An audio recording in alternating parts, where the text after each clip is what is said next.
Hello and welcome to another episode of the BlueFletch Enterprise Mobility Roundup podcast. Today I'm joined by Jim Sermonet from Zebra. Jim is I believe you're one of the managers over the software portfolio. And I'm looking for you to give some clarification. I think you guys are rebranding a lot of things right now.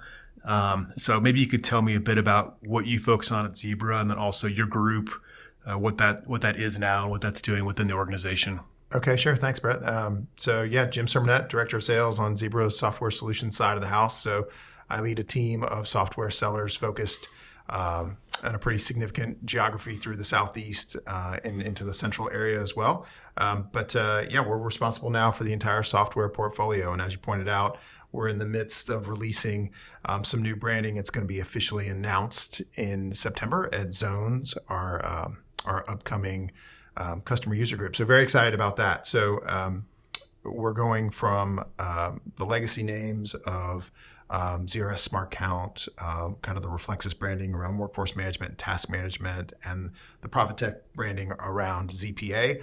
And we're gonna release it as the Zebra Work Cloud. So it's going to be workforce automation, work cloud, scheduling, timekeeping, work cloud task, the enterprise collaboration suite, which is going to be work cloud communications.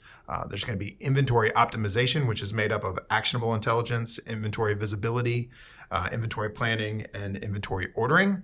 And then demand intelligence is going to become forecasting and analysis. So it's all part of our modern store framework, which was announced in January at NRF. So very excited about some of these changes that are coming. So, we all know that more is being asked of everyone in the retail world, and we're working to deliver outcomes around that. So thanks for asking. Are you guys selling it any differently? So as you start, I guess rebranding, is it still selling individual components? Is it more of a suite style selling? Do you guys have the plan around that yet, or is that yet to be announced? Yeah, so it's the answer to your question technically is a little bit of both. There's still a lot of one-off, very kind of project-specific sales engagements that we have, but there's absolutely kind of a trend or a wave to go to, I don't want to overuse the term bundle, but, the goal is, customers are looking to have scale with us. They're looking for savings or efficiencies, and the more that we can leverage our entire portfolio together, the better result or the better outcome. Got it. And for that portfolio, is there right now, like part of the portfolio is stronger and the other parts are growing? Like, what does that look like from a mix of usage across your different customers, or is it very widely? Yeah. So that's a good question, and I'm going to give you the sales guy answer. We have a lot of activity across the board. There's a lot of excitement about some of the changes that have been underway under the course of the past year or so. If I had to pick one that seems to be the low hanging fruit, I'm going to probably tie it to inventory related activities. There's been sort of a groundswell since COVID of people who are having challenges working with third party entities to be able to conduct inventories.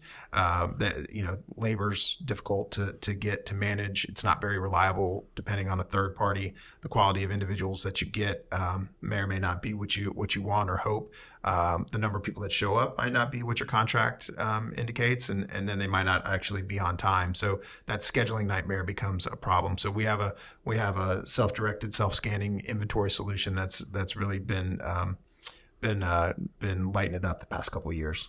Nice. For that inventory solution, it's mainly scanning. Are you guys doing anything around the RFID space with those tools, or is that still mainly in the warehouse on the Zebra side? Yeah. So we are obviously, Zebra's a large player in the RFID space. So we have conversations around that pretty regularly.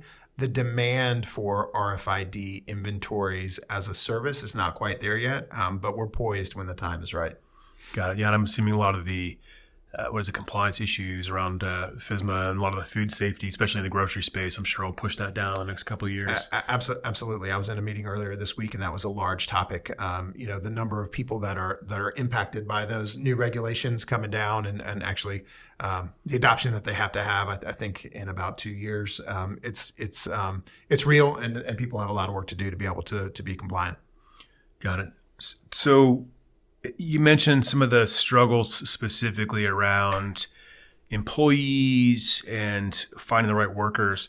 like what is the biggest on the technology side? What are some of the biggest struggles you see? Is it all related to the operational side and just staffing right now? Is that the biggest struggle retailers are having? Yeah, I think that I think that retailers are being asked to do a lot, and there's still in certain areas, certain markets, certain segments, supply chain constraints, and being able to deliver goods on time or as expected. The labor piece is huge because it's tough to get labor, it's tough to retain labor, and loyalty seems to be a thing of the past in that regard. So those are some of the key things that we see. And then there's budgets. The kind of macroeconomic climate is, depending on where you stand, a little uncertain at times. So we're seeing some projects push or slow down, and the needs aren't changing for these customers. Their ability to deliver or execute, their bandwidth, that's changing, but their access to funds is limited at times. Yeah, capital's a lot more expensive right now. One of the things you mentioned was around the inventory accuracy pieces. I know this is a big issue for a lot of retailers, just based on the fact that if you don't know what's in the store, or you can't do e-commerce, you can't do a lot of these advanced functionalities. Like, what is there a difference for inventory accuracy across different segments of retail? So grocery versus, I'll call QSR, those quasi retail, but are there certain segments where inventory is a lot more important than others? No, I think to your point, e-commerce is here to stay. You see more and more retailers popping up, making investments in parking lots, for instance, on buy online, pick up at store, or curbside, and inventory is at the core of that. It's center stage when it comes to being able to fulfill orders. It's be able to fulfill orders properly, to be able to have the right associates in place to execute against that. So it all starts with a good inventory. And traditional retailers are still doing annual physical inventories. What we're seeing now is the addition and again, traditional large kind of big box retailers, the inclusion of cycle counts or frequent counts. So there might be certain departments or certain areas that need to be counted more regularly. And then in grocery stores, they've always done center store a couple times a year. But we're working with a couple large grocers as well, trying to figure out how we can improve on that. Now that more associates have mobile devices in their hands than ever, they're able to leverage those to their advantage. It's a great way for them to get a better return on investment because they're finding other ways to use those tools or to use those people to get more out of them, to make them more productive, to make them more efficient, whatever the case may be. Yeah. Do you? You touched on this, like the curbside and the BOPUS. I feel like BOPUS is still very, very big. The buy online, pick up in store, click and collect, whatever your terminology is for it. But the curbside delivery and the home delivery, have you seen that waning in retail in the last year, just with people getting back into stores and wanting that engagement? Yeah, I think there's always going to be a market. I'm old school. I showed up today with a pad of paper and a pen and notes. I'm always going to be the guy who goes into the store, but there's a whole generation of people that they don't want any of that interaction. They want the convenience of not talking to anyone and showing up. So, I just think about the stores near where I live, big investments at a local Target store. They've put in 30 parking spots at the Target just dedicated to curbside. So, I think it's here to stay also. It's just, how people are able, again, it comes back to that bandwidth, that focus, that ability to be able to invest in that area. Target happens to have, mobile devices in the hands of all their associates. They have push-to-talk functionality. They can actually execute better than the average customer might be able to because they've got big budgets and they've got a lot of bright minds over there. Yeah. A follow-on question on the inventory accuracy as you're talking about that made me think. I know Zebra has invested a substantial amount in robotics and also in fixed scanners and readers. I know you guys, it was I think 2 acquisitions you guys made last year around that. Is that going to make its way into retail? I think right now it's mainly in warehouses and manufacturing. Is that going to make its way into retail where you start seeing more robotics and vision in stores to help with the inventory accuracy? Yeah. So again, I think you're spot on. Today, the greatest advantage is in warehouses, particularly around the robots. If if Jim and Brett spend 5 minutes pushing a cart from one side of a warehouse or a DC to the other, that's significant in size. That's lost time that we could be doing something more productive. So using robots to assist with things like that is certainly more prevalent now than it's ever been. And I think there's probably a little bit of work before there's adoption actually in a store, before we go into some retailers and see them, other than maybe do it yourself sort of warehouse stores. But I think it's something we'll see here in the next 5 to 10 years. Be coming. All right, Jim says it's coming. It's going to happen. Another question I had for retailers, you mentioned this, like that having these new devices, trying to get employees or using more technology or giving more technology to employees.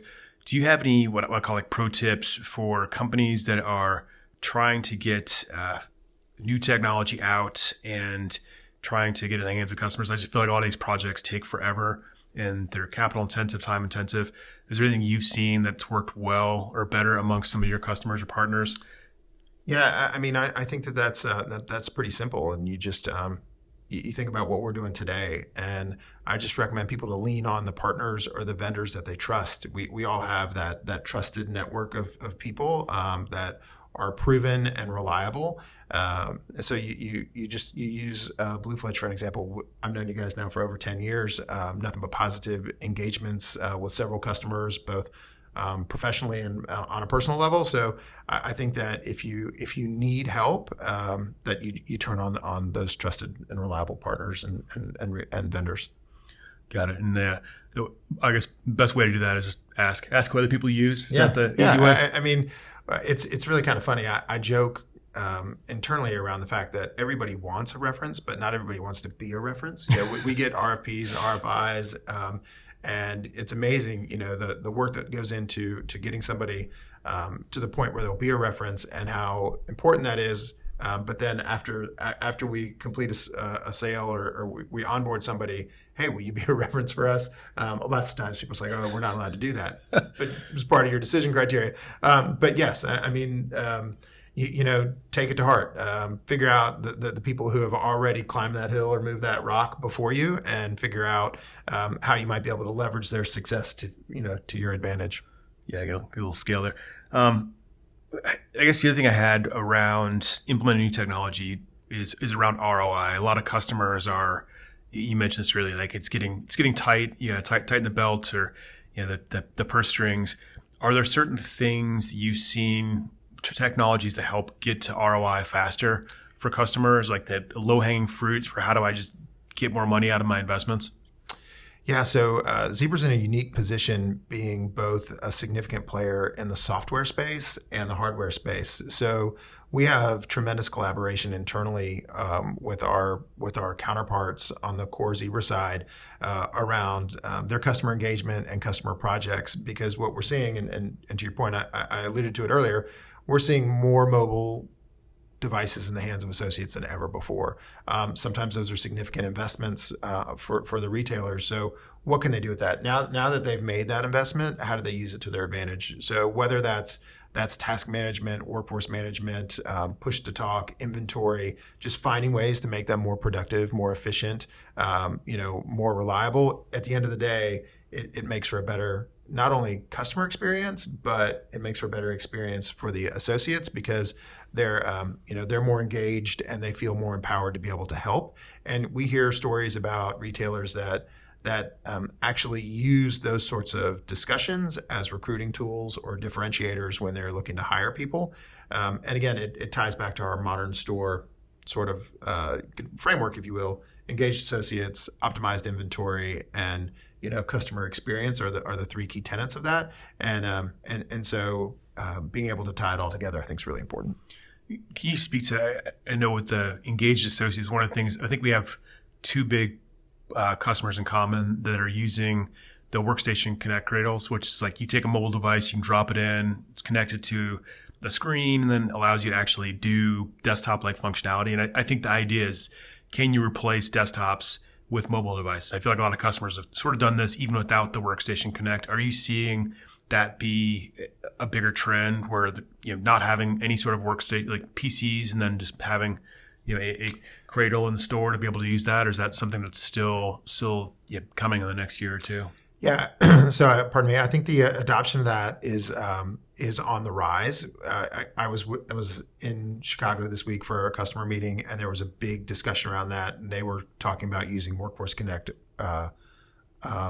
around a tablet to be able to use that in lieu of some of the green screens that have historically been in the back of some of their stores. And so, yes, again, kind of like previous comment, I think that the adoption is not quite there yet. There's a few early adopters, but we're continuing to refine what those tools look like and the use cases. And I think that we're on the cusp of some exciting stuff. Yeah. Because to your point, it becomes a multifaceted device. They can use it for assisted selling. They can use it on the store floor, and then they can use it when needed for other purposes, essentially like a laptop. Yeah, connect it up to a keyboard and be able to use all their Office apps on there. So it's pretty slick technology. You haven't seen it yet. The next thing I guess I had questions on was around hurdles within the IT organizations or within operations at your clients. Are there things that you see are the biggest hurdles for getting this new technology from a structure standpoint that's out there? Yeah, in a word, when it comes to the hurdles, I would really just say it's focus, because there's so many competing projects, and there's oftentimes fewer people to deliver, to execute on those projects. So even when something's a high priority or they have an existing solution that's not working well, the customers just don't have the time or the energy or the focus, the bandwidth to make that change. So they're struggling with budgets, they're struggling with people, and therefore kind of the execution suffers as a result of that. Yeah, I know. I've definitely seen a lot of that in the last 3 quarters. I feel like if you follow CNBC and the jobs numbers, it looks like job numbers are good, but I think for a lot of the clients that I've worked with, specifically, they had lots of layoffs that are, I call them like quiet layoffs, where you just don't see it on the news. It's nothing you've seen out there, but it's been big in the last 3 quarters for a lot of our customers that are struggling to have the people to do it. Are there, I guess the prioritizing and focus, a lot of that is just like you have to like figure out what's priority versus what's not, and then just push those things off to the backlog. Is that the way to handle that? Yeah, I mean, Zebra's approach is really to focus on the outcomes and figure out what customers are trying to ultimately do. What's important to them. Those pain points or whatever the case may be, and then tie the solutions or the prioritization from our side, to the customer schedule to deliver against that. Yeah. So look at your pain and then try go solve for the pain. Yeah. I guess just future looking, I know we talked about the robotics piece, but what other trends do you think we're going to see in retail over the next 3 to 5 years? I think the last 2 years have been a lot of the BOPIS, inventory accuracy. Is AI the next thing, or what does the next 2 to 5 years look like? I mean, AI, it's here. Everybody's talking about it. It's funny. We got some jokes this week in that meeting. I mentioned about our rebranding efforts, and they said, "Oh, is it going to be .ai?" And they were surprised that we didn't find a way to incorporate it into our names or nomenclature. But it's here. There's a ton of interest around it, and we currently use it in certain applications to help with trends and to help with patterns. And people are becoming more and more comfortable with it, and they're not doubting it or questioning it. So I expect this to also grow exponentially in the field in the near future. And then beyond that, just some of the other things that we're seeing. Mobility continues to be very important because it helps so much with productivity. Locationing, RFID, I've been at this now for about 15 years, and next year is always going to be the year for RFID. But with some of the food safety concerns, I believe that's going to continue to drive down some of the costs around tags and the overall adoption. The more people that are buying sensors and what have you, it'll become more affordable. It'll become more mainstream. AI, of course, and then really the continued proliferation around task management and being able to put to track people's activities or behaviors while they're at work, so that hey, Brett, these are the 5 things I need you to do today. These this is the priority. When it's done, and you're completing those tasks appropriately. Yeah. For I guess, accessories. I know one of the things I've seen come out of Zebra is you guys have new ring scanners, smaller form factor computers that are I call them wristwear, but they're small enough to be attached to your fingers or hands. And then you guys had done I'm going to call it Google Glass, but like the AR, VR. Is there anything around that space that you see is going to have a big uptick in the next 2 years, or is that still further out for us to have the Minority Report effect? Yeah, I mean, there's a couple things that play there, in my opinion, and I'm by no means an expert in that area, but I think there's a lot of voice of the customer activity going, hey, it would be great if we could do this, and what would this look like, and trying to stay in front of the curve. But some of that technology carries a pretty expensive price tag, so there's a balance there. But again, I believe the more comfortable people become with AI, VR, AR, whatever the case may be. That I think, again, when you look out 2 years, 3 years, 5 years, that's directionally where we're going to be. And I think Zebra's positioned in a good spot because we're already there with some of those solutions, and we'll continue to refine it. You and I can think about our first generation Android mobile computer. Was it perfect? No, but we learned a lot by that, and we made up a lot of ground in the industry and kind of credibility with the customers by where we were going directionally with that product. And now the rest is all history. We've done a really nice job. It's a hell of a lot better than Windows CE devices, though, right? Yeah, it is. Yeah, no, it's pretty awesome. And then I think for other areas, the tablet for future use tablets. I'm starting to see more tablets that are coming out. Versus handhelds. What are you seeing in retail around tablets? I feel like a lot of like warehouses or managers, is that going to get down to employees, or employees still going to have handsets and smaller form factors? Yeah, I mean, I had the luxury of seeing the whole portfolio presented this week, and I wasn't even aware of the different shapes, sizes, capabilities, not just for retail or healthcare or whatever the case may be, going into public safety. So the drop specs, and from 8 inches to whatever, there's conversations about, do we need an even larger form factor tablet? So again, trying to deliver on voice of the customer needs. But yes, I mean, they continue to get lighter. Which was one of the early problems. Just they were heavy and they were cumbersome, although they served a purpose. But being able to have a whole tablet portfolio, interchangeable batteries, scanners built in, kind of the durability or the mil specs, it's the customers are asking for it. And to your point, we're doing more with managers with tablets typically, or area leaders with tablets, and I think you'll continue to see the proliferation as they become more mainstream and the use cases change. Again, think about using it as in a station to be able to also be your laptop in a back room or in the back of a warehouse or something like that. It's coming. It's coming. Yeah, they can take a licking, definitely. That's the one thing I feel like my kids have broken way too many iPads, and I've never seen a ET40 broken it at all. No, it's definitely. And if you ever get a chance as a customer, if you can go to the Long Island Holtzville office, you guys have your testing facilities there, which is like, what is it, like a big dryer? They put it in that tumbles it around. 1,000 tumbles. Take it out, make sure it still works. It's actually a really cool operation if you get a chance to. I totally agree. It doesn't sound like it, but when you actually watch somebody take a piece of technology and put it in a machine to tumble it or to drop it 1,000 times and then comes out and it works just fine. It's pretty impressive. It brings out the kid in you a little bit. Yeah.